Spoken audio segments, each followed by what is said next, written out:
안녕하세요. 오늘도 사연 살롱을 찾아주셔서 감사합니다. 저는 중학교에 다니고 있는 딸을 혼자 키우고 있는 40대 여자입니다. 남편과는 작년 겨울에 이혼했고요. 결혼 생활은 16년 정도 했어요.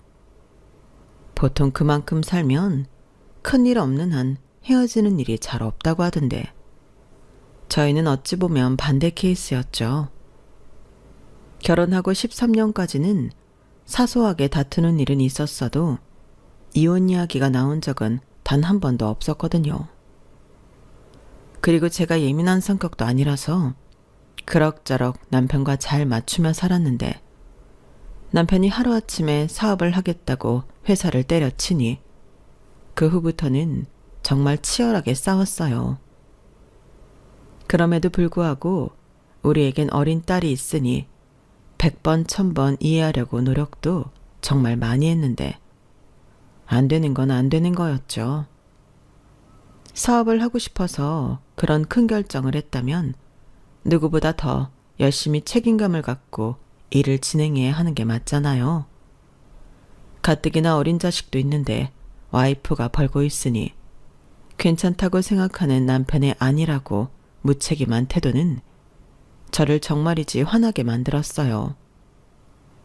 거기에 불난집에 기름을 붓듯 시어머니가 돈 사고도 빵빵 치시는데 제가 무슨 성인군자라도 아니고 그걸 다 감당하겠냐고요. 그래서 고민 끝에 이혼을 선택할 수밖에 없었는데 그게 결과적으로 제 인생과 제 딸의 인생을 벼랑 끝에서 구하는 신의 한 수가 되었으니 얼마나 소름이 끼쳤는지 몰라요. 지금도 그때를 생각하면 아찔하기만 한데 지금부터 그 이야기를 여러분들께 들려드리겠습니다. 저랑 남편은 친구 소개로 우연히 만났어요. 소개팅 같은 자리가 아니라 정말 우연히 한 음식점에서 만나게 되어 서로에 대해 알게 되었는데 제 친구가 정말 발이 넓거든요. 호기심도 많고 사람도 많이 좋아해서 늘 주변엔 사람들이 많았는데 남편도 그런 친구의 지인 중 한 명이었어요. 그리고 그날 그 음식점이 맛집이었는지 사람이 정말 많았는데 어쩌다 보니 합석을 하게 되었죠. 저랑 친구 둘, 남편도 친구랑 둘이 왔는데 저희 순서가 되려면 1시간은 더 기다려야 하는 상황이었어요. 그런데 4인 테이블 자리가 하나 났고 남편이 먼저 합석하지 않겠냐고 제안해 같이 식사를 하게 되었는데 그날이 정말 무더운 8월의 폭염이었거든요. 은주야, 우리 현우 오빠네랑 합석하자. 괜찮지? 여기 너무 덥잖아. 오빠, 진짜 우리 합석해도 되는 거지? 오빠 친구도 오케이 한 거고? 당연하지. 어차피 자리도 넓으니까 같이 먹어. 저기 괜찮으시죠? 오늘 진짜 덥잖아요. 아, 네. 그래 주시면 감사하죠. 감사는 무슨. 얼른 들어오세요. 이렇게 저는 얼떨결에 남편과 대화도 하고 한 테이블에서 밥을 먹게 되었어요. 친구는 일주일 전부터 이 가게의 냉국수를 먹고 싶었다며 국수를 먹는 내내 감탄을 했고 저도 맛을 보니 맛이 있긴 했는데 자리가 편하지는 않아 많이는 먹지 못했죠. 그런데 그게 인연이 되려 했던 건지 저는 친구로부터 정식으로 남편을 소개받지 않겠냐는 말을 듣게 되었고 망설이던 저는 약간의 호기심에 그러겠다고 했는데요. 제가 그날 딱히 잘 꾸미고 간 것도 아닌데 남편은 제가 마음에 들었다고 하더라고요. 그리고 저는 남편을 정식으로 소개받던 날부터 남편의 여자친구가 되었는데요. 어찌나 남편이 적극적으로 다가오는지 거절할 수 없었어요. 돌이켜보면 제가 연애를 쉰 지 오래되어 그렇게 적극적으로 다가오는 남편에게 매력을 느꼈던 것 같았는데 어찌되었든 그게 시작으로 저희는 연애하고 결혼하는 그런 사이가 되었죠. 저랑 남편은 궁합도 보지 않는다는 4살 차이에 서로 집안 형편도 그렇고 직장 연봉도 그렇고 누가 더 잘나고 할 것 없이 결혼까지도 무난히 하게 되었어요. 게다가 남편이 말주변도 좋고 유머 감각도 좋아 함께 있으면 늘 저를 웃게 해줬는데 그 점이 가장 마음에 들었는데요. 당신은 제가 남편보다 더 많이 좋아했던 것 같네요. 저는 남편에 비해 소심한 편이고 남의 말을 잘 들어주긴 하는데 남편처럼 말을 재미있게 하지 못했거든요. 그래서 종종 짓궂은 친구들이 저랑 있으면 노잼이라고 대놓고 말하는 일도 있었는데 남편과 있으면 그럴 걱정이 하나도 없었어요. 늘 재미있었고 공주님처럼 에스코트를 받았는데 결혼한 후에도 저희 부부는 나름 인꼬부부 소리를 들어가며 잘 지냈어요. 그리고 결혼한 후에도 둘이 열심히 일하고 대출을 끼긴 했어도 집도 사고 좋은 차도 사며 남들 사는 것처럼 살았는데 그러다 결혼 2년 만에 소중한 딸도 낳아 너무 행복했죠. 저는 우리 세 식구가 앞으로도 쭉 행복하게만 살 줄 알았어요. 하지만 결혼 연차가 쌓이고 여러 일들을 겪다 보니 시댁과 친정의 경제적인 형편이 한쪽으로 기울어졌는데 참고로 저희 시어머니는 귀가 참 얇으십니다. 누가 뭐 좋다고 하면 꼭 필요한 게 아니어도 필요할 것 같아서 홀랑 사고 그러시는데 그렇게 몇 번 크고 작은 돈 사고를 치시다 보니 시댁 형편이 어려워지기 시작했어요. 그때 당시는 시아버님이 일을 하고 계셨고 시어머니의 돈 사고도 시아버님이 해결하셨는데요. 시아버님이 일을 하시는 중 팔을 크게 다치셔서 장애가 생기셨고 그로 인해 경제적인 활동을 못 하시게 되셨어요. 그러니 시댁 형편은 빠르게 나빠질 수밖에 없었는데 다행히 시아버님 앞으로 산재보험이 나오고 장애 수당이 나와서 입에 풀칠 정도는 하실 수 있게 되셨지만 그렇다고 그 돈으로 온전한 생활을 하시라고 할 수 없으니 저희가 매달 80만 원씩 생활비 보조를 해드리기로 했어요. 아버님 앞으로 20만 원 정도 나온다고 하셔서 100만 원은 맞춰드리자고 남편과 합의를 봤거든요. 그리고 저는 그 일에 대해 아무 말도 하지 않았는데요. 상황이 그렇게 된 걸 제가 불만을 갖고 딴지를 건다는 건 자식쟁 도리가 아니라고 생각했기 때문이었어요. 그때는 저도 며느리 역시 자식이라고 생각했었거든요. 그러면서 입장이 바뀌어 시댁이 아닌 친정이 그런 일을 겪게 되었다고 하면 남편 역시 저랑 똑같이 행동하리라 믿어 의심치 않았는데 그 일로 남편은 저한테 무척이나 고마워했고 크고 작은 집안일도 말하지 않아도 자기가 하려고 노력했는데 그때는 그 80만 원이 아깝지 않았죠. 막말로 두 사람이 버는데 부모님에게 그 정도 못하나 싶었거든요.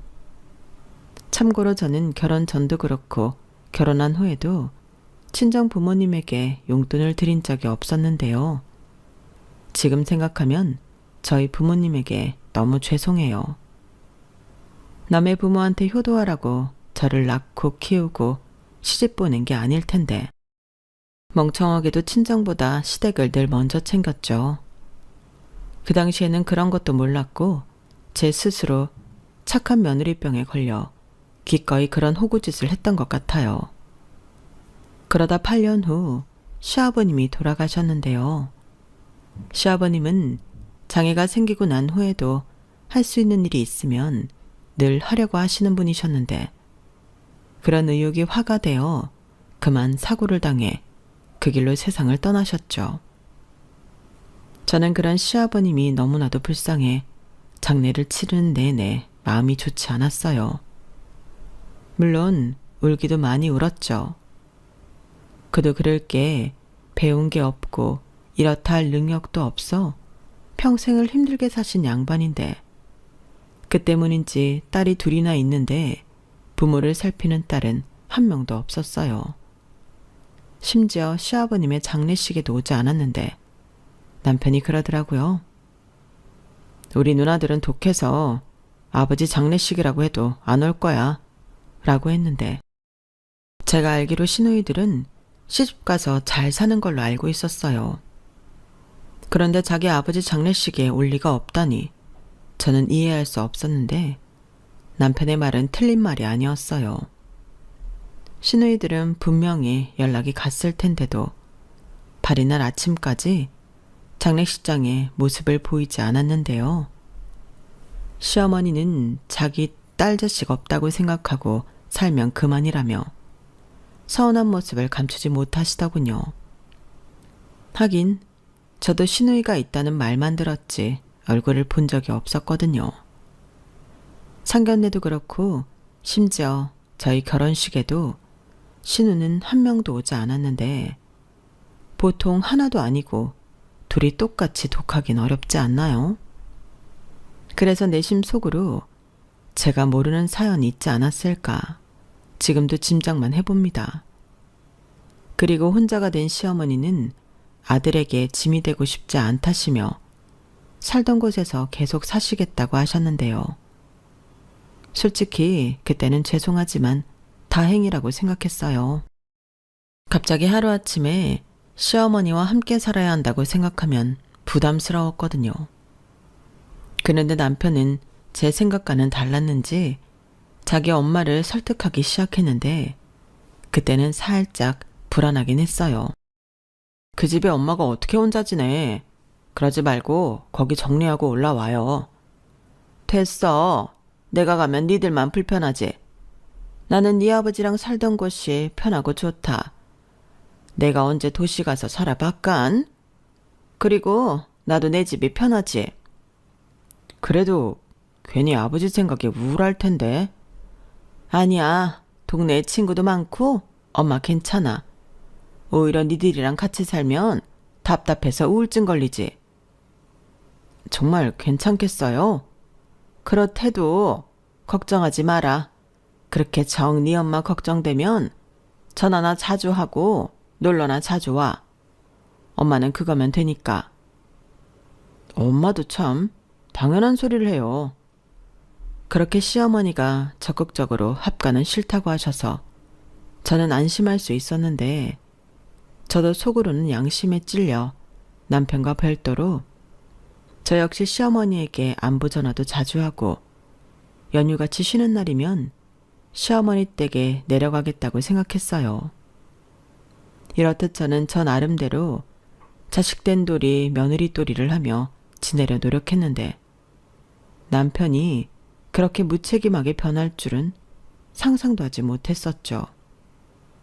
그렇다고 제가 그냥 지나가는 말로라도 사모님 소리를 듣고 싶다거나 명품 가방, 명품 옷을 걸치고 초호화 여행 같은 걸 하고 싶다고 한 적도 없었는데 남편은 바라지도 않는 호강을 시켜준다며 큰 소리를 뻥뻥 치더군요. 만약 남편의 말이 조금이라도 지켜졌다면 제가 이렇게 사연을 보내는 일도 없었겠죠. 저는 그저 남들 사는 것처럼 평범하게 살고 싶은 사람이었어요. 그저 열심히 노력해서 새 식구 걱정 없이 사는 것이 유일한 목표이자 바람이었는데 남편은 그 소박한 꿈까지 산산조각을 내버렸어요. 그때가 제가 생각하기에 저희 부부가 나름 수입도 좋아지고 살기 편했다고 생각한 때였는데 남편은 자기도 고민을 오래 하고 사직서를 낸 거라고 하더라고요. 그러면서 덧붙였던 말이 사람들과 자꾸 부딪히고 자기 말이 맞는데 아니라고 부정을 당하니까 화가 나서 일을 할 수 없다고 했는데 아니 저도 회사 다니지만 그런 일쯤은 항시 있는 일이라 남편 말에 공감할 수 없었어요. 하지만 남편은 제가 상상할 수 없을 만큼 심각했다고 호소했고 저에게 약봉투까지 내밀며 이렇게 얘기했는데요. 이거 보여? 이게 무슨 약이냐면 정신과 약이야. 나 진짜 장난 아니고 심각했어. 괜히 돈 400만 원 벌자고 정신병자가 될 순 없잖아. 그게 무슨 말이야. 정신병자라니. 그리고 이 정도로 심각했는데 왜 나한테는 그동안 말을 안 했어?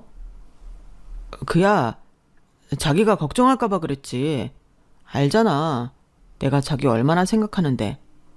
그러니까 내가 사표 낸 거 이해해줘. 나 대책 없이 사표 낸 거 아니야. 사업 아이템도 있고 자신도 있어. 그러니까 나 믿고 자기가 조금만 기다려주라. 저는 남편의 말에 더는 아무 말도 하지 못했어요. 그때까진 남편에 대한 신뢰와 믿음이 있던 저였고 얘기를 들어보니 혼자 많이 힘들었던 것 같은데 그런 것도 눈치채지 못한 미안함이 있었는데 그래서 저는 알겠다고 기다리겠다고 했죠. 저는 그게 아내로서 해줄 수 있는 최선이고 남편을 향한 제 사랑이라고 생각했어요. 하지만 남편은 그런 저를 이용했고 점점 무책임하게 변해갔는데 말로는 사업 아이템을 연구하고 있다고 했지만 늘 집에서 게임이나 하는 한심한 행동을 했어요. 그리고 사업 자금으로 쓴다는 퇴직금도 야금야금 쓰기 시작했고 1년이 넘어가도록 이렇다 할 발전이 없었는데요. 그러니 당연히 퇴직금도 모두 까먹었죠. 그리고 의욕을 잃은 건지 절망에 빠진 건지 남편은 무기력해지고 저한테만 모든 것을 의지하려 했어요.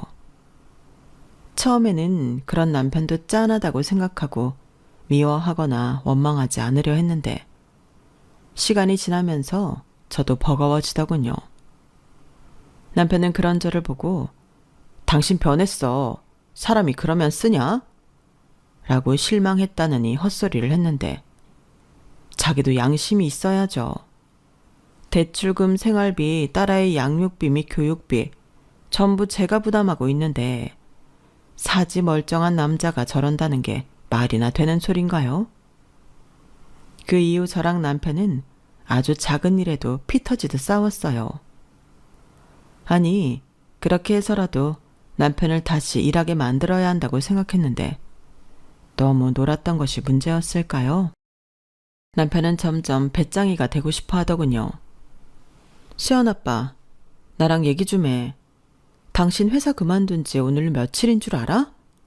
나도 기다릴 만큼 기다렸어. 아니, 도대체 언제까지 더 기다려야 해? 사업이 안 될 것 같으면 다시 취직을 해야지. 누가 안 된대.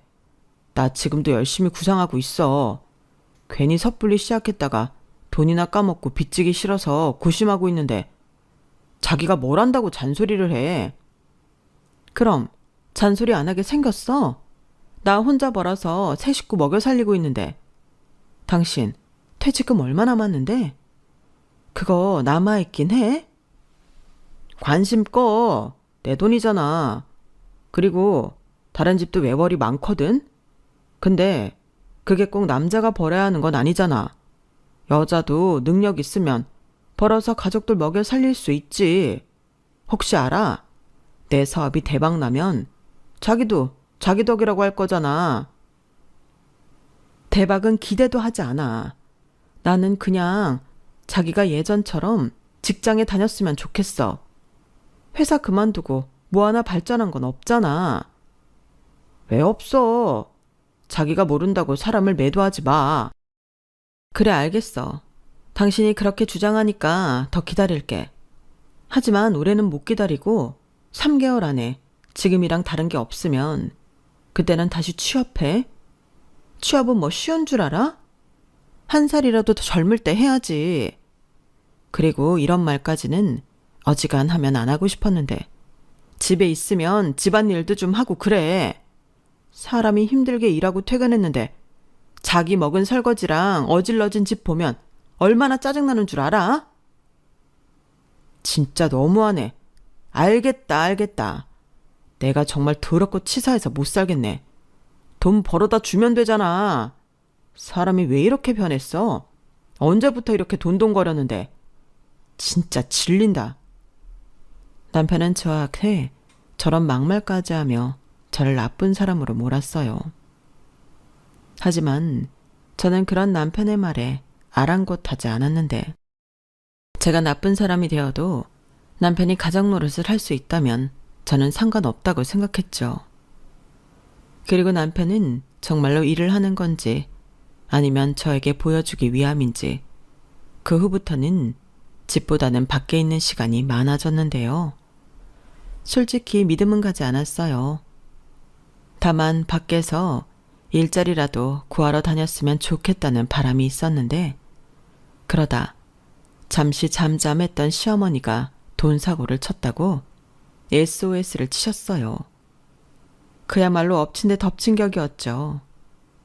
사실 전적이 화려하시다 보니 저는 그동안 시어머니에게 전화도 자주 드리고 무슨 낌새라도 있을까 살피고 있었는데 전혀 알지 못했거든요.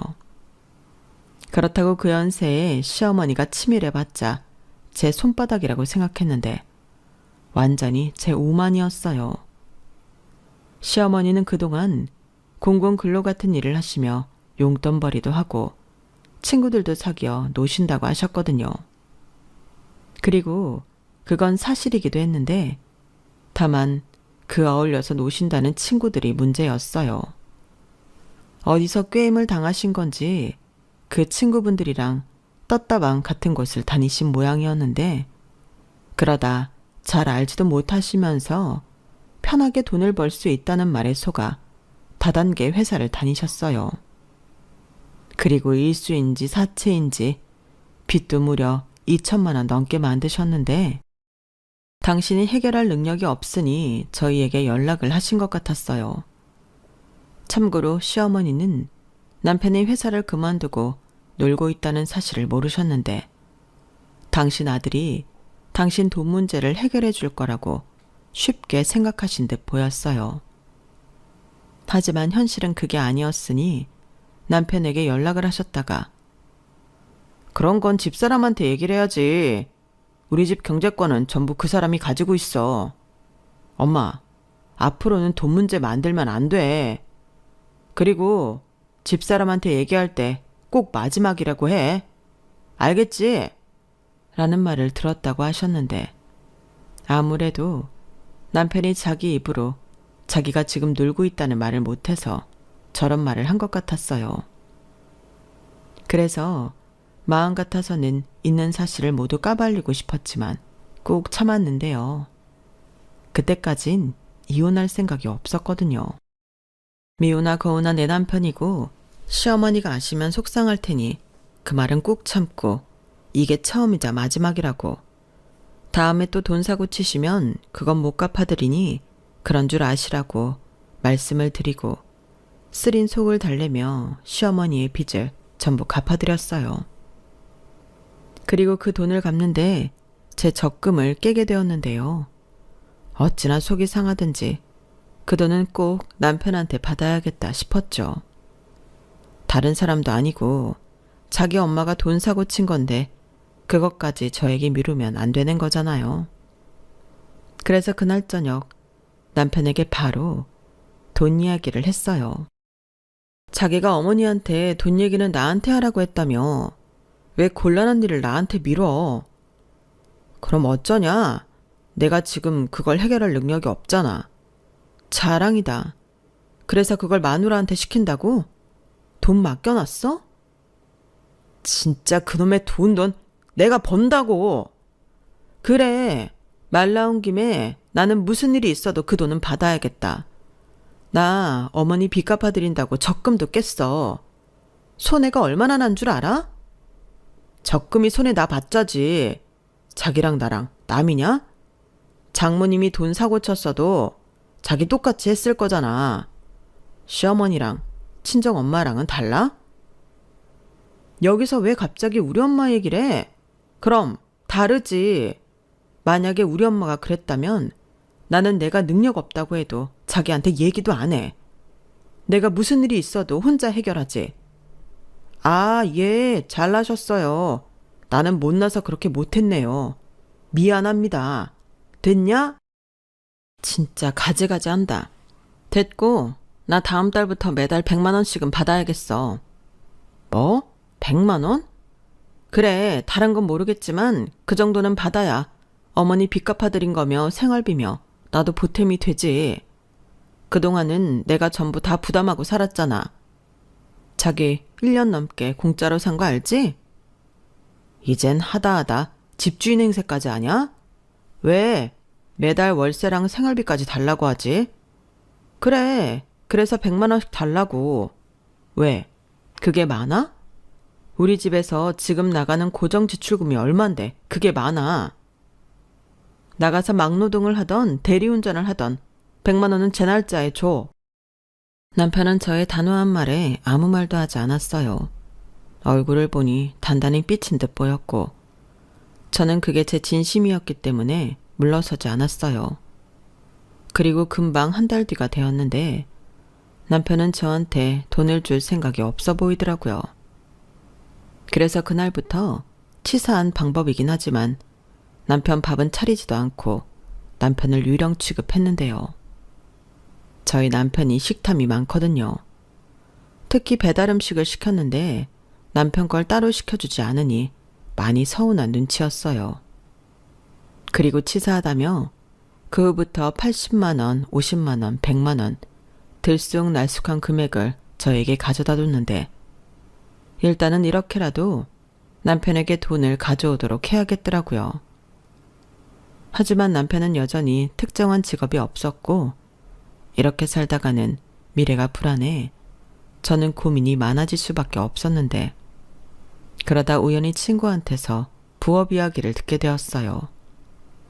제 친구가 어릴 때부터 생활력이 강해 이 일 저 일 안 해본 일 없이 경험도 많고 돈 버는 방법을 잘 알거든요. 사실 그래서 그 친구한테 돈 굴리는 방법을 좀 배워볼까 해서 연락을 했는데 친구는 대뜸 부업 이야기를 저에게 해주었어요. 자기도 무인 카페와 무인 펫 용품점을 운영하고 있는데 그게 생각보다 수입이 있다고 저더러 한번 도전해보라고 권하더라고요. 솔직히 무인이라고 하면 저는 겁부터 났는데 그래서 찾아보기도 많이 찾아봤죠. 그리고 친구 말처럼 제가 직장을 다니면서도 할 수 있는 부업이라는 생각에 저는 고민을 하다 무인 빨래방을 차리게 되었는데 남편한테는 따로 이야기하지 않았어요. 괜히 이야기했다가 또다시 저에게 의지할까봐 알리고 싶지 않았는데요. 한편으로는 망하면 혼자 조용히 정리할 생각으로 말하지 않은 것도 있었어요. 그래서 제가 살고 있는 동네 가까이 점포자리를 알아봤고 저는 출근하면서 퇴근하면서 빨래방을 들렀는데 생각보다 운영이 어렵지 않고 돈도 좀 되는 것 같았어요. 친구는 카페를 제안했지만 저는 자판기를 가져다 놓고 빨래를 기다리면서 음료수와 간식 같은 걸 뽑아 먹게 했는데 가격도 만만해서인지 이래저래 수입이 쏠쏠 하더라고요. 그렇게 무인 카페에서 생기는 수입이 월 200만 원 정도는 됐어요. 근처의 원룸처럼 대학생과 젊은 직장인들이 많은 게 잘 맞아떨어진 효과였는데 부수입이 생기니 확실히 경제적으로 안정이 되더라고요. 게다가 그때는 딸애가 배우고 싶은 것도 많고 갖고 싶다고 하는 것도 많아 돈 들어갈 곳이 많았는데 무인 빨래방은 그런 의미에서 저에겐 효자 같은 사업이었어요. 막말로 남편보다 저에게 도움이 많이 되었죠. 그렇게 지내다 보니 1년 사이 어머니 빚을 갚아드린 것보다 훨씬 많은 돈을 벌 수 있었고 이제 정말 남편만 자리를 잡는다면 걱정할 게 없다고 생각했는데 제가 시어머니를 너무 믿었을까요? 갑자기 시어머니가 자기가 길거리에 나앉게 되었다고 울면서 전화를 거셨어요. 얘, 일을 어쩌면 좋니? 나 큰일 났어. 어머니, 그게 무슨 말씀이세요? 큰일이 났다뇨. 내가 내 집에서 쫓겨나게 생겼어. 내 집이 경매로 넘어간단다. 뭐라고요? 경매요? 저는 경매라는 말에 깜짝 놀랐어요. 어머니가 살고 계신 집은 오래된 낡은 빌라이긴 했지만 시아버님이 매매한 집이었거든요. 그래서 시아버님이 돌아가시고 시어머니가 상속받아 살고 있었는데 그 집이 저희 집처럼 융자가 있는 것도 아니고 시어머니면 돈 사고 치지 않고 사시면 아무런 문제가 될 게 없는 집이었어요. 그런데 경매로 넘어간다고 하니 이건 보나마나 또 시어머니가 돈 사고를 치신 게 분명해 보였는데 전에 한 약속도 있고 저는 아무리 시어머니라고 해도 도와드릴 생각이 없었죠. 여차하면 아들이 해결해야 한다고 생각했으니까요. 그리고 남편한테도 분명히 말했어요. 이번에는 아무리 집이 경매로 넘어간다고 해도 그걸 막아드릴 수 없다고요. 그러자 남편은 자기도 어쩔 수 없는지 매일 새벽마다 나가 일을 하기 시작했는데 일을 하고 돌아온 남편의 꼬라지를 보니 어디 가서 몸 쓰는 일을 하는 것 같았어요. 심지어 집에 들어와 밥만 잠깐 먹고 또다시 나가 대리운전도 하고 들어왔는데 딱 봐도 돈을 만들기 위해 일을 하는 것처럼 보였어요. 그러면서도 슬쩍슬쩍 제 눈치를 보며 저기 자기 정말 돈 없어? 내가 버는 것도 하루 이틀이지. 그 큰 돈을 내가 단시간에 만들려니까 너무 힘들어서 라고 말했는데 저는 아무 소리도 하지 않았어요.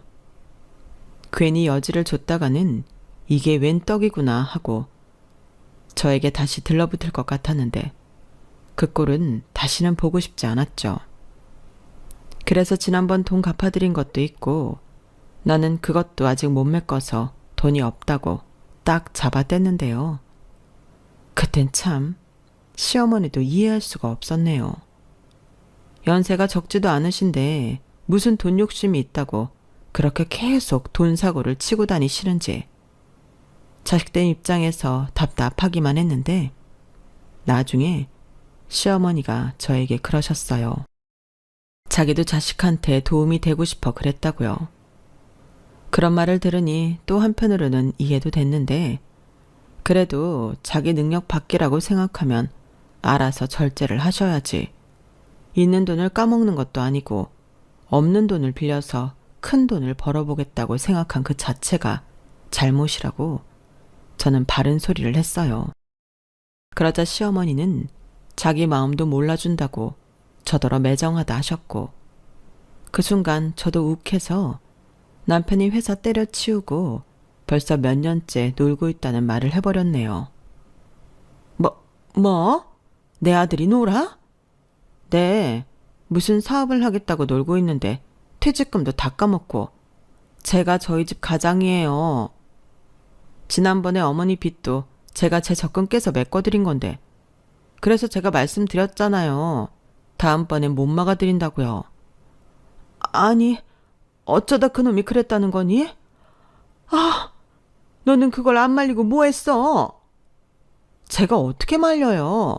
저랑 상의도 하지 않고 저질렀는데 그래도 어머니 도인 해결한다고 요즘은 밖에 나가서 일도 하고 그래요. 그러니까 어머니 제발 다른 사람들이 뭐라고 해도 전부 다 사기라고 생각하시고 들어주지 마세요. 나는 그런 줄도 모르고 내 새끼한테 부담만 줬구나. 내가 죽어야지. 괜히 살아있어서 이를 어쩌면 좋니? 시어머니는 제 말을 듣고 당신 아들이 불쌍하고 딱하다고 울기 시작하셨어요. 사실 무책임한 남편 때문에 더 많은 고생을 하는 건 저인데 팔은 안으로 굽는다고 시어머니는 당신 아들 걱정만 하시더군요. 그리고 남편은 자기가 그렇게 벌어서는 엄두가 나지 않았는지 저더러 자기가 대출이라도 받아서 우리 엄마 경매 좀 막아주면 안 될까? 자기가 그렇게만 해주면 자기 대출금이랑 이자는 내가 낼게 라고 했는데 저는 싫다고 거절했어요. 솔직히 이미 제 통장에는 2억이라는 목돈이 있긴 했는데 또 이렇게 허무하게 시어머니 돈 갚아준다고 그 돈을 날리고 싶지 않았어요. 하지만 저라고 그 순간 마음이 편했던 건 아니었는데요. 결국 시어머니의 오래된 빌라는 헐값에 경매에 넘어가고 시어머니는 그 집을 나오셔야 했어요. 그러자 남편도 그렇고 시어머니도 저더러 독한 년이라고 저를 원망했는데 이후에는 남편이 시어머니를 모시기 싫으면 시어머니가 계실 전세 아파트를 제 돈으로 해주라고 하더군요. 저는 기가 찼어요. 아니, 제가 왜 시어머니가 사실 전세 아파트를 해드려야 하는 거죠? 그래서 나는 싫으니 자기가 알아서 전세든 월세든 구해드리라고 했는데요. 남편은 말이 통하지 않는다면서 시어머니를 모시고 올라오겠다고 저에게 겁을 줬어요. 솔직히 시어머니를 모시고 사는 건 하고 싶지 않은 일 중에 하나였는데 저는 물러나고 싶지 않더군요. 막말로 혼자 계시면서 또 언제 돈 사고 칠까 걱정하느니 옆에 두는 것도 방법이라고 생각했어요. 그리고 시어머니가 집에 계시면 남편이 하루빨리 취직을 하지 않을까 그런 생각도 했는데 나중에 알고 보니 시어머니와 함께 살고 싶지 않았던 건 저보다 남편이더라고요. 제가 계속 아무 말 하지 않고 네 마음대로 하라는 식의 태도를 보이자 남편이 안달이 났어요. 시어머니는 버티다 당장은 급한 대로 친구분 집에 계신다고 했는데 시어머니는 저희가 전세 보증금을 마련해 줄 거라고 생각하고 계신 것 같았죠. 그걸 어떻게 알았냐면 시어머니가 부동산을 계속 다니셨고 저에게 좋은 집을 봤다고 보증금이 얼마니 관리비가 얼마니 하시며 연락을 하셔서 알았는데요. 저는 그때마다 아들에게 이야기하시라 말씀드렸어요. 그런데 아들이 이미 직장도 없이 하루 벌어 하루 산다는 걸 아신 시어머니는 왜 그걸 아들에게 얘기하냐며 저더러 계약금을 보내라고 하셨는데 나중엔 불같이 화를 내시더군요. 너 때문에 내 집도 날아가고 지금 창피하게 남의 집에서 신세 지고 있는데 너는 어쩜 애가 그렇게 못돼 먹었냐? 당장 계약금 보내! 라고 하셨는데 저는 계약금 해드릴 이유 없다고 단칼에 거절했어요. 그러면서 어머니, 저 지난번에 분명히 말씀드렸는데 처음에 어머니 빚 갚아드리면서 그게 마지막이라고 말씀드렸어요. 라고 시어머니가 듣기 싫은 그 말을 또 한 번 했는데 시어머니가 난리를 치시더군요. 어떻게 된 게 너는 시어머니가 그런 상황인데도 그런 말을 할 수가 있니? 내가 일부러 그랬어? 그럼 뭐 나더러 길거리에 나가서 객사라도 하라는 거냐? 어머니는 왜 자꾸 아들 놔두고 저한테 그러세요? 제가 만만하세요? 저도 제 자식 키워야 해서 돈 없어요. 전에도 말씀드렸는데 저희 집 현재 제가 가장이에요. 제가 번 돈으로 대출금 내고 공과금 내고 생활비에 애 학원비 저도 힘들다고요. 시끄러워. 그래도 너는 돈이 있잖아. 그럼 당장 급한 나부터 해결을 해줘야지. 남편 간수 잘못한 것도 네 잘못이다. 저는 시어머니의 말에 기가 막혔네요. 저더러 남편 간수를 잘못했다니 이게 지금 맞는 말인가 싶었어요. 그리고 모자지간이 저를 괴롭혀 돈을 뜯어내자고 작당이라도 한 건지 남편까지 저를 들들 볶기 시작했는데요. 남편은 계속 저에게 대출을 받아서 돈을 만들어 달라고 졸랐어요.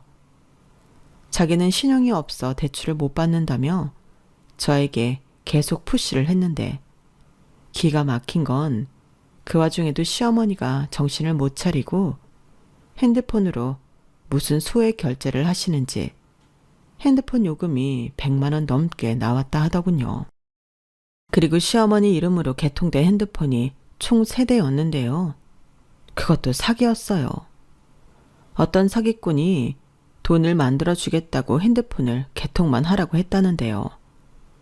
그렇게 소액 결제로 150만 원 정도 되는 돈이 시어머니 앞으로 청구가 되었더군요. 그때는 남편도 화가 났는지 자기 엄마한테 적당히 좀 하라고 소리를 빽 질렀는데 그쯤부터는 시어머니를 어디 요양시설로 보내는 게 나을지도 모른다는 생각을 했죠.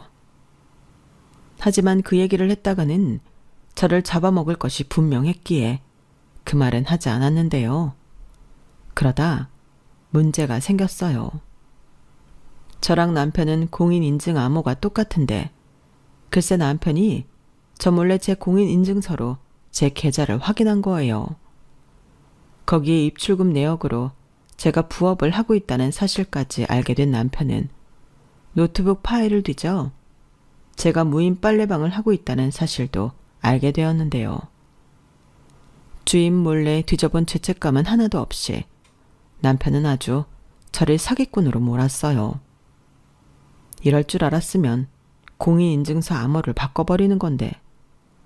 참고로 저랑 남편의 공인인증서 암호가 같게 된 게 제가 집안의 모든 경제관리를 하고 있었기 때문이었는데요. 한 가지 암호로 통일하는 게 헷갈리지 않고 좋을 것 같아서였어요. 그리고 그게 10년이 넘도록 같은 암호를 쓰다 보니 바꿀 생각 자체를 하지 못했는데 그러다 남편이 퇴직을 하고 퇴직금 관리를 자기가 한다고 해서 남편의 공인인증서를 넘겨준 것이 화근이 되었죠. 저는 남편이 차마 제 계좌를 자기 마음대로 열어볼 거라고는 생각도 하지 못했거든요. 당신 지금 내 노트북으로 뭐 해? 뭐 하긴. 당신이 나 몰래 꽁쳐놓은 돈 확인했지. 세상에, 어떻게 이럴 수 있어? 당신 계좌에 돈이 왜 이렇게 많아? 그리고 나 몰래 사업도 했니? 말 조심해. 당신 몰래 한 거 아니야. 그냥 말을 안 했을 뿐이지. 내가 굳이 당신 돈으로 사업하는 것도 아닌데 말해야 하는 이유 없잖아. 내로남불이 따로 없네. 언제는 나더러 상의도 하지 않고 회사 그만뒀다고 눈에 불을 켰잖아. 그야 자기는 회사 그만두고 나한테 피해를 줬잖아. 나는 자기한테 피해 준 적 없어. 오히려 내가 이렇게 벌어서 우리 집 대출금 내고 돈 걱정 없이 잘 먹고 살잖아. 진짜 뻔뻔하다. 너라는 여자 원래 이런 여자였냐? 이렇게 돈이 많은데 우리 엄마 경매는 막아줬어야지. 어떻게 나이도 많은 우리 엄마를 자기 집에서 쫓겨나게 그냥 둘 수가 있어? 왜 자꾸 나한테 당신 엄마 빚을 갚으라고 하는 건데? 나는 지난번에도 갚아드렸고 더는 그럴 이유가 없어. 막말로 내가 시집 올 때 뭐라도 받았니? 오히려 우리 친정에서 신혼집 얻을 때 보태라고 4천만 원 해줬지. 그야 상황에 따라 그럴 수도 있는 거고. 아 몰라. 어쨌든 이건 너무 괘씸해. 나 몰래 딴 주머니 차고 있었잖아. 듣자 하니 기가 막힌다. 딴 주머니? 내가 벌어서 내가 갖고 있는 것도 딴 주머니라고 부를 수 있는 거야? 나는 내가 벌어서 내 새끼 키우고 우리 가족 편하게 살게 하고 싶었어. 그것도 딴 주머니에 들어가는 거야? 됐다. 진짜 사람이 왜 그러냐? 우리 엄마가 살면 얼마나 산다고. 어차피 우리 엄마 돌아가시면 그 빌라도 우리 앞으로 올 텐데. 그럼 손해라고 볼 것도 아니었잖아. 효도도 하고 부동산도 생길 일이었는데 당신이 다 날린 거야. 효도? 왜 효도는 항상 자기 엄마한테만 해야 하는 건데? 그리고 그 집 막아들였어도 어머니는 계속 돈 사고 치셨을 거야. 그러다 결국에는 날아갔겠지. 그럼 내가 그거 물려받겠다고 얼마를 써야 해? 그 낡아빠진 빌라를 얼마에 가져와야 하는 거냐고. 나는 앞으로 당신 엄마 돈 사고 친 거 해결해 줄 생각 1도 없어.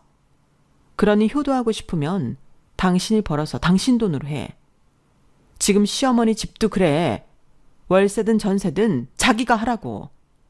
정작 우리 집 대출금은 한 달에 얼마씩 나가는지 알기는 하니? 내가 그딴 걸 왜 알아야 하는데? 어차피 네가 내는 거잖아. 그리고 앞으로 나한테 돈 얘기하지 마. 돈도 많으면서 왜 나한테 돈동거려. 나는 앞으로 내가 얼마를 벌든 당신한테는 10원도 주지 않을 거니까 그런 줄 알아. 훅혀. 그럼 왜 같이 사는 건데? 그럴 거면 깨끗하게 이혼해.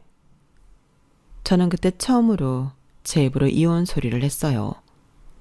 사실 그 전에도 생각으로는 몇 번 했었는데 딸이 상처라도 받을까 생각만 했었거든요. 하지만 가장에 도리도 하지 않고 같이 사는 집 대출금은 제 몫이라고 뻔뻔하게 얘기하는 남편을 보고 더는 같이 살고 싶지 않았는데요. 누가 보면 제가 남편 때문에 호의호식하고 살 줄 알 것 같아 너무 소름 끼치고 싫었어요. 저런 인간인 줄 알았으면 사업 어쩌고 하면서 사표 냈다고 했을 때 그때 헤어질걸. 왜 그런 말도 안 되는 고생을 했나. 지난 시간이 너무 아까웠는데 그때 싸움이 좀 거칠어져서 저희 부부는 몸싸움 비슷하게 했어요. 그리고 저는 있는 힘을 다해 남편을 내쫓았는데 다음 날 남편이 시어머니를 모시고 집으로 쳐들어왔더군요. 제가 퇴근하고 돌아오니 이미 시어머니가 도끼 눈을 뜨고 거실에 앉아서 저를 노려보고 있었어요. 그리고 대뜸 저에게 야, 네가 그러고도 사람이니? 며느리야? 그 돈으로 너만 잘 먹고 잘 살겠다. 꿈 깨라. 너 당장 그 돈 내 아들한테 넘겨. 라고 말했는데 날강도도 이런 날강도가 없었죠.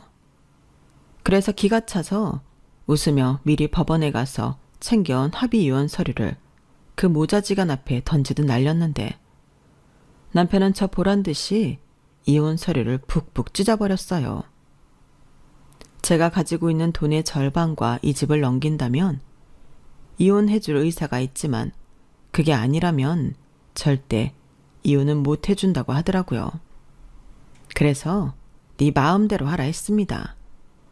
사실 어느 정도는 예상한 반응이었거든요. 저는 법원에 간 김에 변호사 상담까지 받았고 협의 이혼이 안 된다면 충분히 이혼 소송을 해서 승소할 확률이 높다고 했는데 하긴 남편이 경제활동도 하지 않고 장시간 저에게 모든 것을 책임지게 하고 시어머니는 지속적으로 돈사고를 치고 도와달라고 사람을 괴롭혔으니 위자료까지 청구할 수 있다고 들었어요. 거기에 아직 아이가 미성년자이기 때문에 양육비 또한 받을 수 있다고 그랬는데 상담만 받았을 뿐인데도 저는 이혼이 너무 하고 싶었어요. 그냥 보기 싫은 사람들 안 보고 편하게 살고 싶었거든요. 그래서 협의 이혼 서류는 그야말로 그냥 던져본 미끼였는데 남편의 반응이 기가 막힐 따름이었어요. 왜? 내 말이 말 같지 않아? 네가 무식해서 모르나 본데 부부 사이엔 네 돈 내 돈이 없어. 네 돈도 내 돈이라는 말이지. 이혼할 때 재산 분할하는 거 몰라? 정말 기가 찬다. 그래, 네 마음대로 어디 해봐. 나는 뭐 멍청하게 다 뺏길 것 같아? 법대로 하자고. 회사 마음대로 때려치우고 내가 번 돈으로 먹고 산 주제. 뭐? 재산 분할? 웃기고 자빠졌네. 너 지금 금쪽 같은 내 아들한테 뭐라고 했어? 웃기고 자빠졌네? 너 돈 좀 있다고 내 아들 무시하는 거야 뭐야? 무시하는 거 맞아요. 뭐 능력이 있든 인성이 바르든 하나는 있어야 무시를 안 하죠. 그리고 어머님도 저한테 이러시면 안 돼요. 어머니도 계속 돈 사고 치시고 저희 이혼하는데 일조하셨거든요. 뭐야? 저는 더 이상 할 말 없고요. 이 집의 지분은 제가 더 많기 때문에 두 사람 나가요. 안 그러면 경찰 부를 테니까. 그래, 불러. 이 집이 네 집이야. 나도 엄연히 자격이 있어. 그래, 불러서 나도 답답한 속 하소연이라도 하자. 네가 얼마나 무책임한 사람인지 남한테 들어야 정신을 차리지. 신고는 네가 할까 내가 할까? 지금 생각해보면 저는 그때 너무 화가 나서 이성의 끈을 놓친 듯 했어요. 무서울 게 하나도 없다는 게 그런 거더라고요. 마침 딸애가 학원에 가서 이런 꼴을 보지 않아 다행이지. 딸에게 이런 모습까지 보여줬다면 저는 정말 미쳤을지도 모르는데 그날은 남편이 봐도 제가 심상치 않아 보였는지 순순하게 자기 엄마를 데리고 집을 나가더군요. 그러면서 너 두고 봐. 내가 가만두지 않을 거니까. 라고 친절하게 협박까지 하고 나갔는데 덕분에 이혼할 때 저는 할 말이 아주 많았죠. 당하고 산 게 많으니 할 말도 많더라고요. 그리고 마침 옆집 사람들이 저희 집이 하도 시끄러워 밖에서 대화 내용을 다 들었는데 저는 심지어 증인도 있는 셈이었어요. 그러니 저희 이혼 소송은 제 바람대로 끝이 났는데 남편 몫으로 분할된 재산은 딸아이 양육비로 해달라고 판사님께 말씀드렸어요. 당시 남편이 이렇다 할 직업도 없으니 양육비는 못 받을 것이 분명했기에 그렇게 해달라고 청원했는데요. 감사하게도 판사님이 저희 아이를 생각해 저희 청원을 들어주셨어요.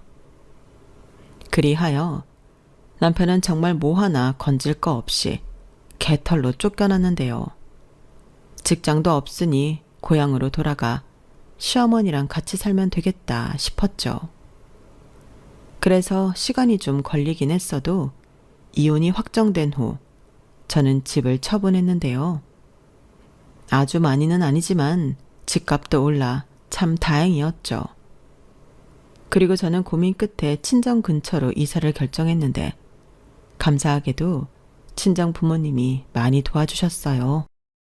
아무래도 어린 아이가 있다 보니 둘이 산다고 해도 도움 청할 일이 있을 것 같았는데 기꺼이 친정 부모님이 뭘 걱정하냐고 도움을 주시겠다고 하셨어요. 그러면서 무난하게 잘 지내고 있겠거니 생각했던 제가 마음고생도 심하게 하고 협의 이혼이 아닌 소송으로 힘든 시간을 보냈다는 것에 가슴 아파하셨는데 그래서 더 씩씩하게 살려고 노력했죠. 저 역시 저희 부모님에게는 자식일 뿐이라 저 때문에 저희 부모님이 걱정하는 게 싫었거든요. 그렇기에 이혼한 지금까지도 부모님 집 근처에서 딸이랑 잘 지내고 있는데요. 다행히 딸도 부모의 이혼을 잘 받아들이고 새로운 환경에 적응을 잘 해줬어요. 사실 이혼은 이혼인데 아이한테 미안하기도 하고 걱정이 많이 됐거든요. 아이 입장에서는 갑자기 이혼 가정의 아이가 되는 거라 예민한 아이들은 영향을 많이 받는다고 해서 제가 긴장을 많이 했는데 딸아이는 최근에 아빠와 엄마가 사이가 좋지 않다는 걸 알고 있었기 때문에 놀랍지 않다고 했어요. 그리고 저는 딸에게 이혼은 엄마 아빠가 더는 부부로 살기 어려워서 그랬던 거야. 만약에 네가 아빠가 보고 싶다면 엄마 눈치 볼 것 없이 연락해도 되고 또 만나도 되니까 그런 건 걱정하지 않았으면 해. 엄마 말 무슨 뜻인지 알겠니? 라고 했는데 딸은 알겠다며 오히려 저더러 자기 걱정을 하지 말라고 했어요. 그때 당시 딸애가 초등학교 6학년이었는데 고맙기도 하고 미안하기도 했어요. 부모 입장에서 자식이 철이 빨리 드는 게 그리 좋지는 않았거든요. 대신 저는 딸에게 정말 최선을 다하는 엄마가 되겠노라 마음 깊이 다짐했는데 그래서 더 열심히 살고 있습니다. 비록 제 가게인 빨래방과는 거리가 제법 멀어졌지만 여전히 운영은 잘 되고 있어 고마운 부업인데요. 저에게 부업을 소개해준 친구에겐 아직까지도 고마운 마음이 커요. 그리고 남편을 소개해준 친구로부터 남편의 소식을 듣게 되었는데 이 인간이 글쎄 저랑 이혼하기 전에 사업자금이라고 여기저기 돈을 빌렸다고 하더군요. 듣고 보니 사채도 있는 것 같고 조금씩 돈을 해먹다가 이자가 눈덩이처럼 불어 완전히 빚더미에 올랐다고 했는데 지인들이 남편한테 빌려준 돈을 받겠다고 난리도 아니래요. 그 말을 듣는데 이혼하지 않고 계속 같이 살았으면 어쩔 뻔했나. 진심 소름이 돋았는데 이혼은 정말 조상님이 저를 도와주신 게 아닌가 싶을 정도로 신의 한 수였어요. 더불어 딸애한테도 빚쟁이가 집에 들이닥치는 그런 모습을 보여주지 않아 얼마나 다행이었는지 모르는데요. 거기에 시어머니도 더는 친구 집에 신세를 지지 못해 남편과 여기저기 떠돌아다니고 있다고 하더라고요. 그 소식을 들었을 때는 얼마나 고소했는지. 둘 다 제 덕에 살던 사람들이었는데 그 은혜도 모르고 저에게 함부로 했으니 그 벌을 받는 거겠죠. 그렇게 생각하면 억울하고 분했던 마음도 조금은 괜찮아지는 것 같았는데 무엇보다 지금의 평화롭고 조용한 생활이 너무 행복해요. 저는 정말 이런 평범한 생활을 꿈꿨거든요. 아니, 도대체 남편은 왜 갑자기 사업을 하고 싶다고 사람이 한순간에 변한 걸까요? 저는 지금도 그걸 모르겠습니다. 뭐, 지금은 궁금하지도 않은데, 부디 더는 망가지지 않고 딸을 생각해서라도 정신 차리고 살았으면 좋겠네요. 이상 제가 들려드리고 싶었던 제 사연은 여기까지였어요. 길다면 길고 짧다고 하면 짧은 결혼 생활이었는데 짧은 시간에 너무 많은 일을 겪지 않았나 제 자신이 조금은 측은해지네요. 앞으로는 제 행복도 좀 챙기면서 살아야겠어요. 그럼 지금까지 제 사연 읽어주시고 들어주셔서 대단히 감사드리고요. 늘 건강하시고 행복하시길 바라겠습니다. 안녕히 계세요. 여러분, 사연 댓글에 응원과 현명한 조언 부탁드려요. 좋아요와 구독은 저에게 큰 힘이 됩니다. 오늘도 좋은 일 가득하세요.